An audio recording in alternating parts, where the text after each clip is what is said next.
Hollywood's most notorious bad boy, Colin Farrell, has shocked the world by becoming a dad. All my newborn son needed was a 26-year-old pisshead best friend. Angelina Jolie and Colin Farrell, could they be Hollywood's hot new couple? It's a different kind of relationship, different kind of love. I would die for my son.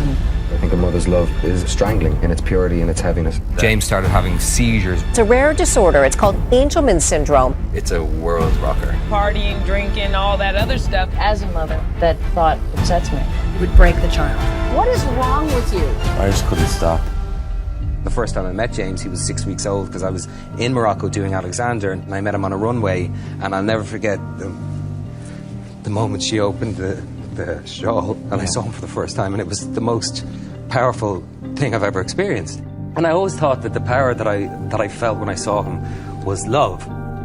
And of course, love was in there, but I wasn't in any condition at the time to take care of another human being. I thought all my newborn son needed was a 26-year-old pisshead best friend. By the time he became a dad, Colin had already earned the reputation of being Hollywood's bad boy.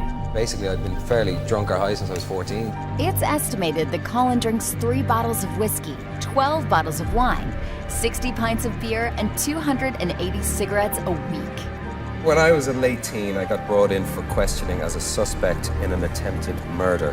I had a blackout that night. I was terrified. Thankfully, a friend of mine had kept a journal that particular night and that particular time. We were at a party the other side of town.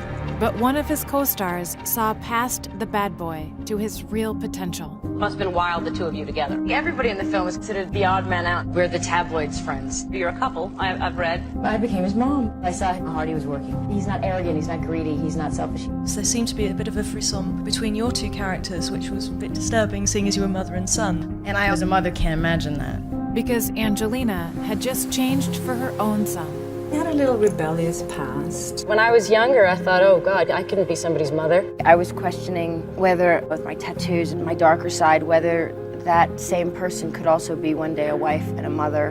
Angelina Jolie adopts her first son named Maddox. He's maybe a mom. It's touched into that side of me that is really nurturing and centered and really clear. But even with Angelina's example, Colin wasn't ready to change. Colin Farrell admits to being so hungover on set that it took him 56 takes to say one line. I would die for my son. This idea of you run from your parent who's tried to support you and nurture you. As a mother, that thought upsets me.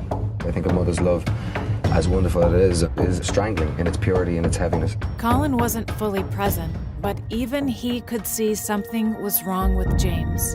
We noticed with James at the age of about 7 or 8 months, he wasn't hitting certain benchmarks. He wasn't sitting up, he wasn't crawling, he wasn't cooing. James started having seizures really early. Terrified, Colin took James to the doctor. It was actually when a doctor saw how happy he was like, does he always smile this much? And I went, yeah. And he went, does he like water? And he said, obsessed with water. And he said, has it been tested for Angelman? I said, no. And they tested him, and that was it.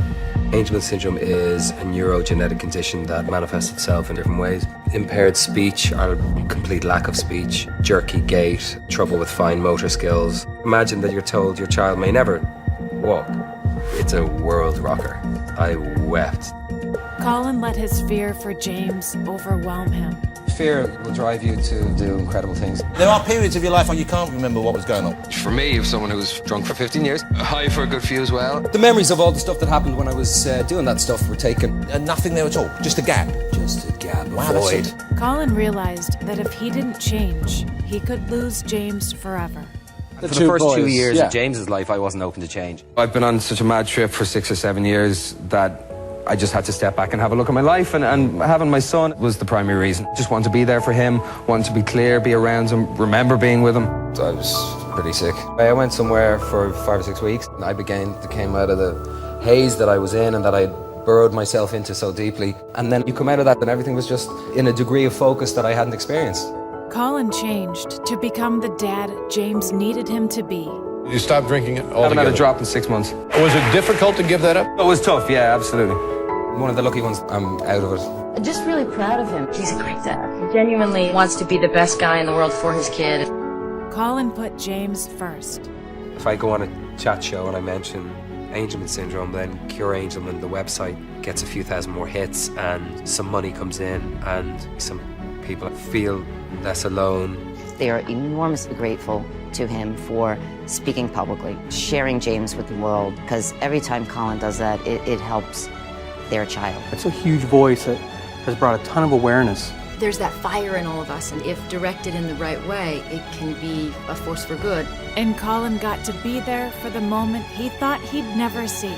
James taking his first steps a couple of weeks short of his 4th birthday. And it's obviously a monumental moment. To be told that your child may never take the first step and then see those first steps it's a different sport altogether. Colin learned that you have to choose what kind of parent you want to be for your kid.